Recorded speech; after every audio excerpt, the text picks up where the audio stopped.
समाज में अच्छे रीति रिवाज भी है और समाज में बुरे रीति रिवाज भी है। ये मत समझना कि आप जिस समाज में रहते हैं और आपके परंपरा के लोग आज तक जो करते आ रहे हैं वो 100% सब सही है। और मैं ये भी नहीं कहता कि आप जो कुछ भी करते आ रहे हैं, जो परंपराएं से आपको मिली हैं, वो सब गलत है। तो इसलिए हम सबका प्रथम दायित्व है कि जिस समाज में हम रहते हैं उस समाज की व्यवस्था सुचितापूर्ण हो, सुचिता युक्त हो।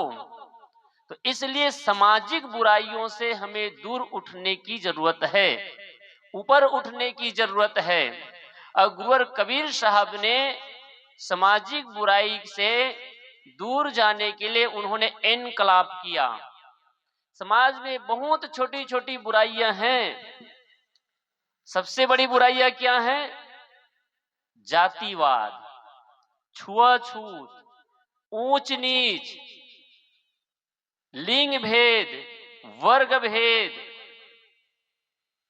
आपको लगता होगा हमारा समाज इतना समृद्ध हो गया है, इतना शिक्षित हो गया है, तो अब इन बातों की कोई आवश्यकता नहीं होगी। लेकिन आज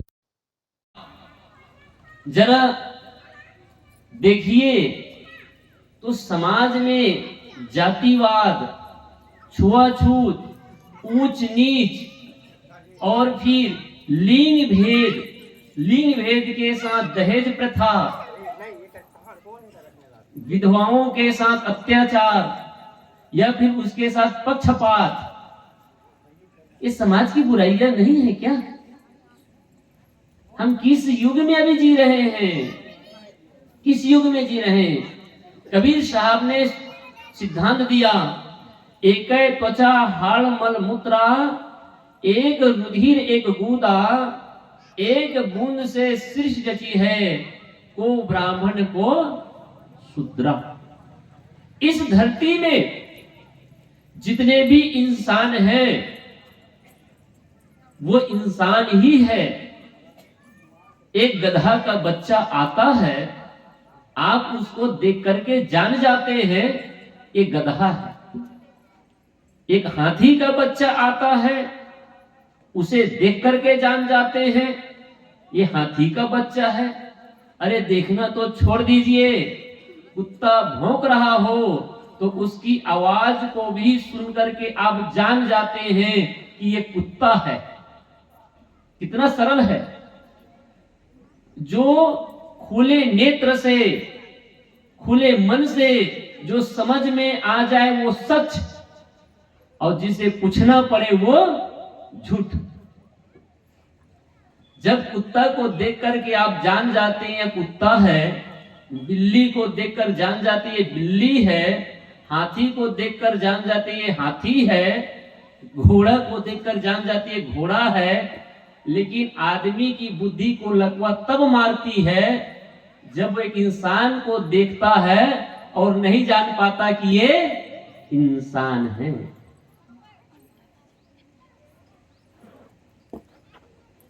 कोई जन्म से ब्राह्मण नहीं होता और कोई जन्म से शूद्र भी होता नहीं है। आदमी कर्म से ब्राह्मण होता है और कर्म से ही शूद्र होता है। लेकिन सदियों से आपके मन में ऐसे खुरापात भर दिए, जाति के नाम पर जहर घोले गए, छुआछूत के नाम पर जहर घोले गए। इन सामाजिक बुराइयों से जब तक आप नहीं उठेंगे तब तक न देश का कल्याण होने वाला है, न समाज में समृद्धि होने वाली है। आज हमारा पूरा समाज कई भागों में बटा है, उसका सबसे बड़ा कारण है छुआछूत और जातिवाद। हाँ, होटल में जाएंगे तो सब चलेगा, वहां नहीं पूछता जी, कोई पूछता है क्या? जब बाजार में जाते वहां नहीं पूछते, लेकिन घर में आते ही छुआ लग जाता। मोची का आप जूता पहनते हैं, छूत नहीं लगती, लेकिन मोची का छुआ हुआ पानी अछूत। तेली का तेल छुआ नहीं लगता, लेकिन तेली का पानी छूत। तेली ने तेल पेरा, उस तेल से आपने सुंदर सब्जी बनाई तो छूत नहीं लगा, और तेली का छुआ हुआ पानी छूत हो गया। अरे उत्तर भारत में तो पानी को छूना तो छूट। अगर कोई स्त्री या तेली पानी लेकर के आ रहे हैं और कोई ब्राह्मण देख ले तो वो अपनी रास्ता बदल लेते हैं, क्योंकि उस रास्ता में जाना अशुभ समझते हैं। कबीर साहब ने हम सबको झकझोरा और उन्होंने वैज्ञानिक तर्क दिया, और इस वैज्ञानिक तर्क को आज तक किसी ने नहीं काट पाया। क्या कहा? एक त्वचा हाड़ मल मूत्रा, एक रुधिर एक गुदा, और एक बूंद से सृष्टि रची है, को ब्राह्मण को। कबीर साहब पूछते, भैया इसमें ब्राह्मण और शूद्र कौन कौन है, जरा बताओ तो क्या पता चलेगा। लेकिन ये सब सुन करके भी हमारे मन के खुरापात और हमारे मन के पाप कभी जाते नहीं हैं। अगर आप सद्गुरु के सच्चे अनुयायी हैं, परम प्यारे भक्त हैं, तो कम से कम कबीरपंथी तो जाति के मोह को और छुआछूत के मोह को दूर करें। किससे छुआछूत? छूत भी रखिए तो किससे? जो अछूत हो, जो गंदा हो, जो मैला से आया हो, अछूत है। लेकिन जिसने साफ सुथरा कपड़ा पहना हो, जिसका नहा धो करके आए हैं, उसके हाथ में खाने से अछूत कैसा? इसी प्रकार से हमारे समाज में स्त्री और पुरुष के नाम पर भी अत्याचार हुए। आज भी दमन होता है, आज भी स्त्रियों को दबाया जाता है। वो तो अच्छा है कि सरकार ने एक व्यवस्था दी है, कानून बनाए हैं, नियम लाए हैं, तब कहीं जाकर के इसकी इतनी मर्यादा है। उसके बाद भी जो पक्षपात हमारी माताओं के साथ आज भी होता है, क्योंकि हमारा समाज पुरुष समाज है और वो अपने को सबसे बड़ा समझता है और पूरी दबदबा वो बनाए रखना चाहता है। और जितने भी आप रीति रिवाज के नाम पर और विभिन्न प्रकार के अन्य कर्मों के नाम पर जो पक्षपात रखे हैं, कभी कभी देखता हूं पीड़ा होती है मुझे, इसलिए मैं कहता हूं कि कोई एक मां विधवा हो गई, हमारी बहन विधवा हो गई। जरा विचार करिएगा, कभी ये छोटी छोटी बात लगती होगी, सोचिए आपके घर में भी घटता होगा।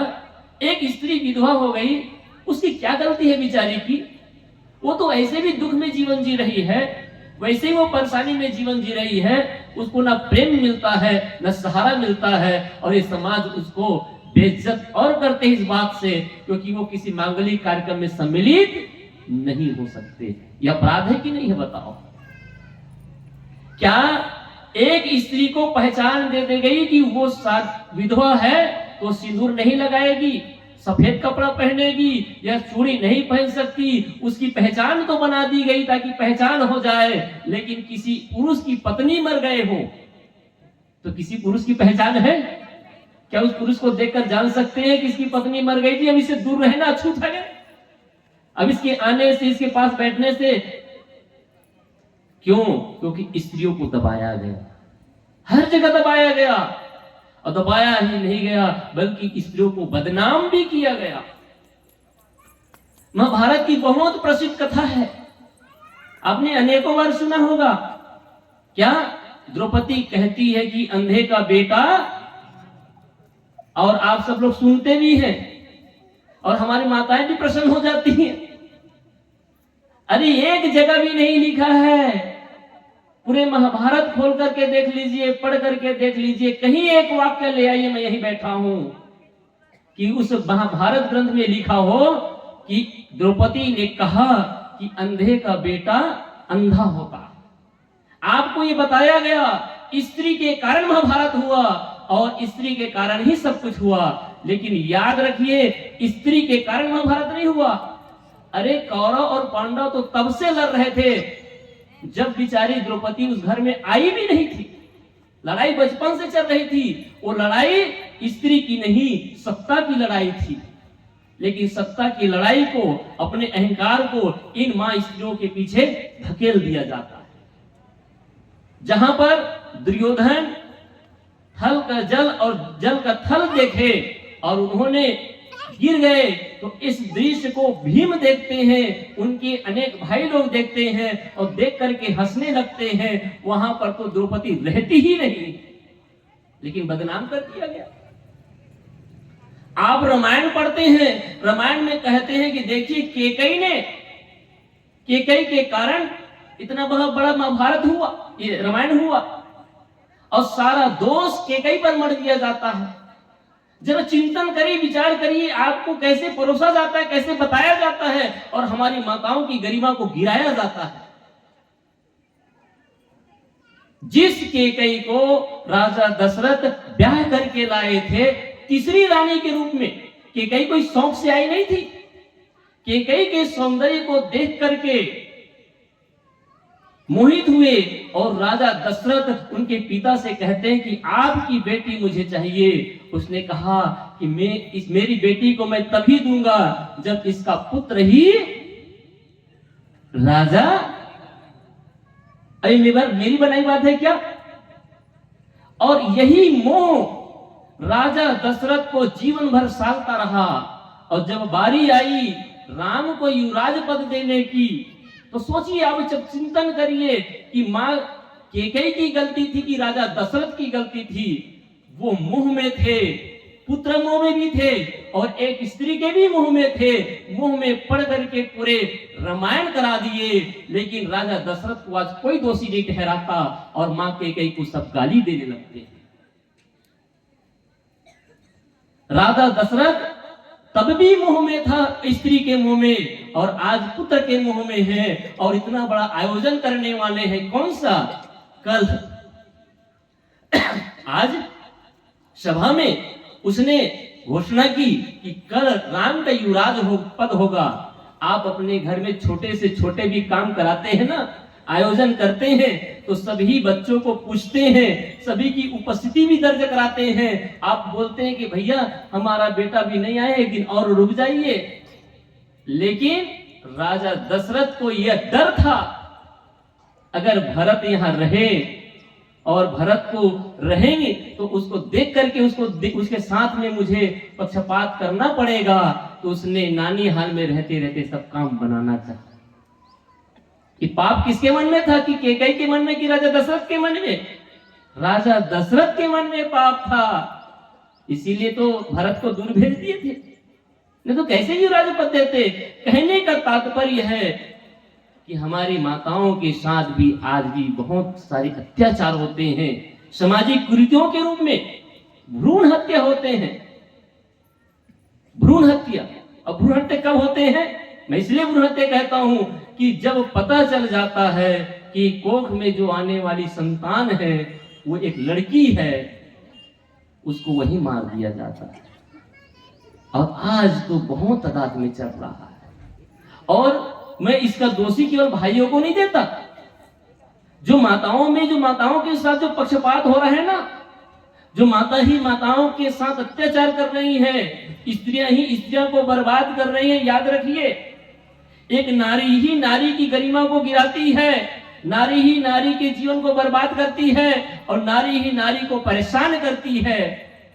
माताएं, आप जरा आज तो समझ जाइए, अपनी शक्ति को पहचानिए, अपनी सामर्थ्य को पहचानिए और अपने सामर्थ्य को पहचान के स्त्री समाज को ऊपर उठाने में एक दूसरे का सहारा बनिए। लेकिन सभी माताएं सबके टांग खींचने में लगे हुए हैं। क्यों?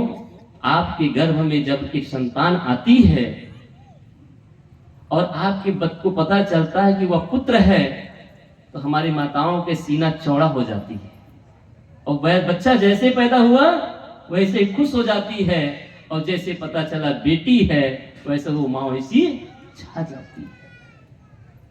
ये भेद है कि नहीं भेद है? उस बेटी को मैंने कई घरों में देखा, लड़के हैं तो उसको बढ़िया से स्कूल में भर्ती करेंगे। पक्षपात कैसे होता देखिएगा, बहुत वैज्ञानिक कारण बता रहा हूं। लड़का है तो बढ़िया से स्कूल में भर्ती कराएंगे, प्राइवेट स्कूल में ले जाएंगे, और लड़की है तो इसको तो पराए घर जाना है, उसकी पढ़ाई पर भी ध्यान नहीं देते। कई प्रकार के विषमता और असमानता से हम गुजर रहे हैं, इसीलिए समाज में अव्यवस्था है, पक्षपात करते हैं। जो समाज में बुराइयां आ रही है ना, उसमें भी ये कारण है पक्षपात। को कारण क्या है? जैसे आपका घर के बेटा, विचार करना सब अपने अपने घर में जाकर के, जो आपका बेटा 10 साल 15 साल 20-25 साल का हो गया होगा, आप उसको जितनी आजादी देते हैं, जितनी आजादी, वो मोबाइल मांगता मोबाइल दे देते हैं। वो 10 बजे 11 बजे 12 बजे भी रात को आते, कभी आप उसको पूछते? क्योंकि आपको भी लगता है क्या होगा, ज्यादा से ज्यादा किसी लड़की को भगा करके लाएगा। आप सुन भी लेते हैं किसी स्त्री से किसी लड़की से चक्कर है, अरे हो जाता है, लड़का है गलती तो कर लेता, जवानी में गलती हो जाता। अपना बेटा से हुआ तो जवानी में गलती, और वही गलती अगर लड़की करे तो हरामजादी मेरी नाक कटवा दी, इतनी मार पड़ेगी, इतनी मार पड़ेगी। ये पक्षपात कहां से आया? मैं यहां पर किसी को सही और गलत ठहराने के लिए नहीं, बल्कि सत्य को उजागर करने के लिए जो हमारी समाज की जो भावना है, जो व्यवस्था है, उसको बता रहा हूं।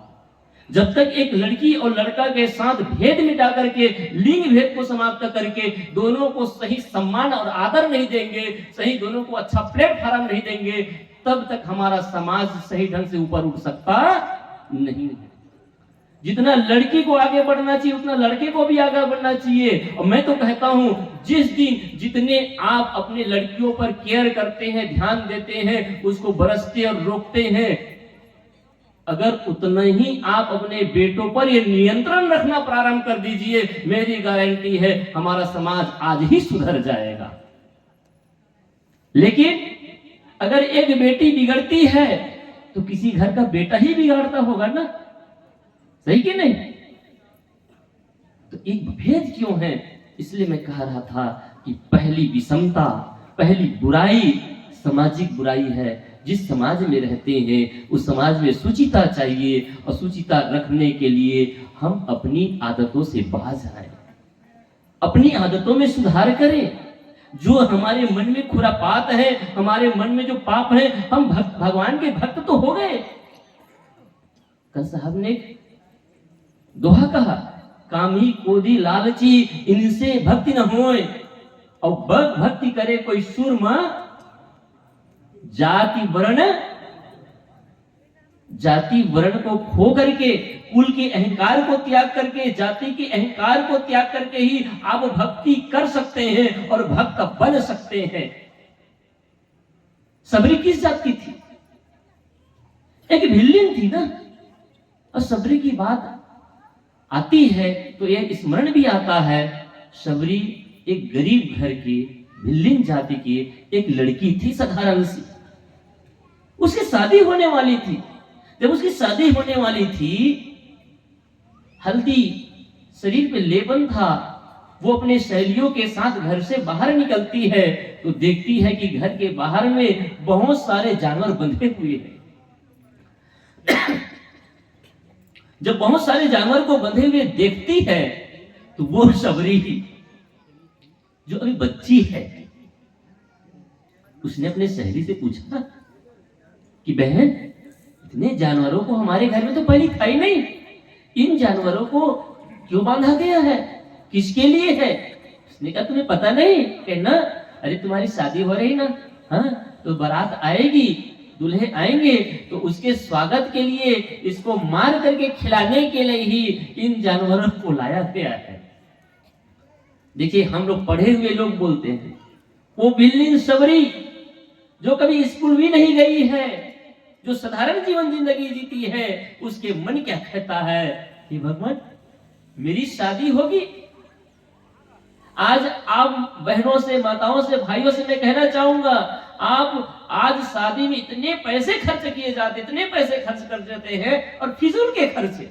मैं ये नहीं कहता कि आप अपने शादी में जीव हिंसा करते होंगे, ये तो नहीं करते, ठीक है, लेकिन शादी के नाम पर इतनी बर्बादी करते हैं, इतने पैसा खराब करते हैं, इतना धन वेस्ट करते हैं और इतने भोजन को खराब करते हैं। जरा चिंतन तो करिए, हम शादी करने जा रहे हैं कि और कुछ करने जा रहे हैं? इसलिए शादी सादगीपूर्ण होना चाहिए, शादी में सात्विकता होनी चाहिए। और आज की शादी कैसे है जी? आज की शादी तो ऐसा है कि सभ्य आदमी जा भी नहीं सकता। वो तो मेरी मजबूरी, कभी कभी शादी में पढ़ने के लिए जाना पड़ता, अब क्या करें, संतों को जाना ही पड़ता सब जगह। शादी में इस प्रकार से वहां का माहौल होता है, समझ में नहीं आता कि आदमी किस दिशा में जा रहा है। आप सबसे मेरी विनती है, शादी में सात्विकता हो, जितना कम से कम में खर्च कर सके। अरे आपका पैसा बचेगा तो आपके बच्चे का भविष्य उज्जवल होगा, उनके लिए अगले तैयारी कर सकते हैं और बहुत काम आ सकता है। क्यों फिजूल में शादी में खर्च करके दिखाने के लिए? क्या दिखाना चाहते हो? याद रखना, जो आपका होगा ना वो देखेगा नहीं, और जो आपका नहीं होगा ना वो देख करके आपकी प्रशंसा करेगा नहीं।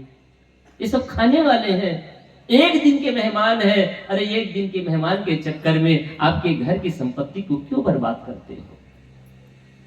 और डीजे ने तो ऐसा तबाही मचाया है, मैंने सुना कि 50-50 हजार लाख भर में डीजे आते हैं भैया। पता नहीं उस डीजे में क्या लगा रहता है, क्या लगा रहता है पता तो नहीं है, लेकिन दमा के मरीज और हार्ट के मरीज वही मर जाएगा ऐसा जरूर बचता है। सही बोल रहा हूं ना? हम समझदार हैं क्या? क्या प्रभु के भक्त हैं? हमारा सारा कृत्य, हमारा सारा काम खुद के सुख के लिए हो और दूसरों को खुशी पहुंचाने के लिए हो। हमारा ऐसा कोई भी काम, हम चाहे सुख का काम करें, चाहे जो भी काम करें, मांगलिक कार्यक्रम करें, चाहे उत्सव मनाएं, हमारे सुख में किसी को दुख ना हो, ये देख लेना ही भक्ति है और ये देख लेना ही धर्म है। हमें सुख मिलना है और मेरे कारण निरीह प्राणियों की हत्या हो। मां सबरी कहती ये नहीं हो सकता, मुझे पति मिलेगा, मुझे परमेश्वर मिलेगा, मेरी शादी होगी और इन निरीह प्राणियों की हत्या होगी, इसका क्या कसूर? उसने अपनी सहेली से एक बात पूछा कि बहन अगर मेरी शादी ना हो तो क्या ये बकरियां, ये भेड़े बच सकते हैं? हाँ, जब तुम्हारी शादी ही नहीं होगी तो फिर बारात नहीं आएगी, और जब बारात नहीं आएगी तो इन जानवरों की मौत नहीं होगी, क्योंकि इसको बनाया नहीं जाएगा। आप सब जानते हैं, सोचिए कि उसकी चेतना का विकास कितना हुआ होगा। आदमी डिग्री लेकर के अपने को अहंकार करता है कि हम पढ़े लिखे लोग हैं, बहुत बुद्धिजीवी हैं। बुद्धिजीवी वो जो अपने पेट को कब्रिस्तान बनाया है, या बुद्धिजीवी वो जो एक जीव की रक्षा के लिए जीवन भर का साथ छोड़ करके, विवाह को छोड़ करके लिए सदा सदा के लिए वो तपस्विनी बन जाती है। सीखिए ना इससे, लेकिन इससे नहीं सीखते हैं। सीखते किससे हैं? ऐश्वर्य से सीखेंगे, माधुरी से सीखेंगे, प्रतिभीता से सीखेंगे। उसने एक विज्ञापन दिखाया और इस विज्ञापन के चाल में आप फंस गए। अरे हमारे संत गुरुजन जो शास्त्रों की बातों से और सभी महान आत्माओं की जीवनी की गाथा कहते हैं, वहां से तो सीख लीजिए, लेकिन वहां से हम सीखते नहीं। और टीवी भी देखते हैं ना, तो टीवी में क्या देखेंगे? हमारी माताएं वही देखेंगी जो रोज करती हैं, लड़ाई और झगड़ा।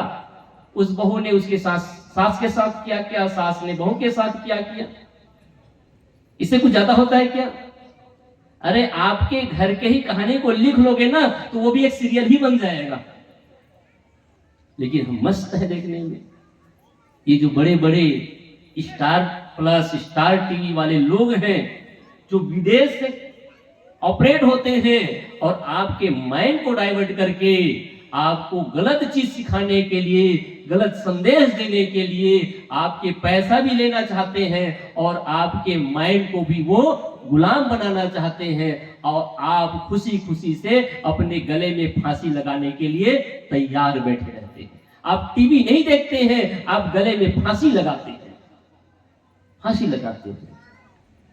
और ऐसा वो ऐसी जगह बंद करेंगे ना सीरियल को, कल देखने के लिए मजबूर कर देते हैं आपको। सजा है कि नहीं बताओ?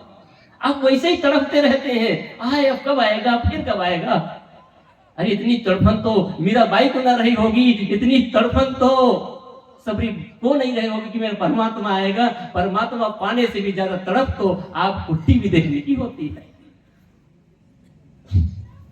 सबरी बाई, सबरी तुरंत उस घर को छोड़ करके जंगल चली जाती है। और हम कहां हैं? उस जात की शूद्रा थी। मैं कह रहा था कि भक्ति कोई भी कर सकता है। भक्ति के लिए ना स्त्री चाहिए, ना पुरुष चाहिए। इस भक्ति के लिए ना बाल चाहिए, ना वृद्ध चाहिए। भक्ति के लिए ना हिंदू चाहिए, ना मुसलमान चाहिए। भक्ति के लिए ब्राह्मण नहीं, ना शूद्र चाहिए। भक्ति के लिए तो पवित्र हृदय चाहिए। जिसका हृदय पवित्र हो और जिसके हृदय में प्रभु के प्रति भाव हो, वही भक्ति कर सकता है। बाकी भक्ति कोई कर सकता नहीं है। इसलिए पहली बुराई है सामाजिक बुराई। दूसरी बुराई क्या है? धार्मिक बुराई। धर्म के नाम पर इतनी सारी बुराइयां हैं। बुराइयां का मतलब दोष है, कुरीतियां हैं। और हमारे धर्म गुरु लोग और ऐसे ऐसे भ्रम पाखंड अंधविश्वास फैलते चले जा रहे हैं। 20 साल पहले की बात बताऊं, जब हम दोस्त आपस में चर्चा करते थे आश्रम में भी, और जब 25-30 साल पहले जब घर में भी, तो सोचते थे लोग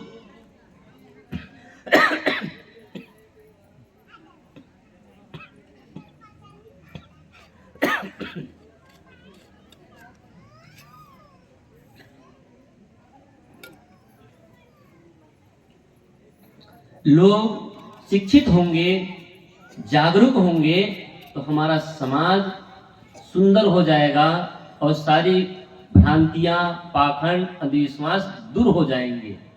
लेकिन आज के दौर में सोशल मीडिया ने, टीवी ने भ्रम, अंधविश्वास और पाखंड को और जड़ तक पहुंचा दिया है।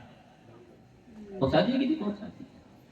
पहले के लोग उतने भ्रमिक नहीं थे, उतने उलझे हुए नहीं थे जितने आज के लोग धार्मिक दृष्टि से पंगु होते चले जा रहे हैं और अपने को बांधे हुए हैं। धर्म के नाम पर जितने प्रकार के पाखंड है, अंधविश्वास है, और ऐसे ऐसे अंधविश्वास है जिसको क्या कहना। मैंने देखा है आजकल एक नया प्रचलन चल पड़ा है, पैर में काला धागा बांधने का।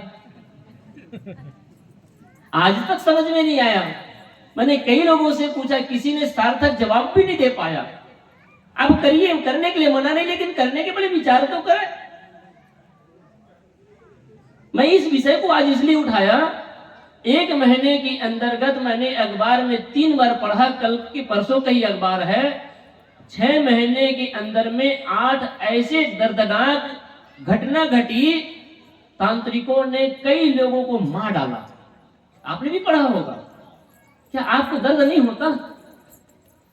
तांत्रिक लोग आपको ऐसी ऐसी उलूल जुलूल बात करते हैं और कहते हैं कि अगर तुम अपने पोतों को मार दोगे, एक आदमी तो अपने ही बच्चे, भतीजे को धड़ से अलग करके रख दिया, उसके सामने बैठा था।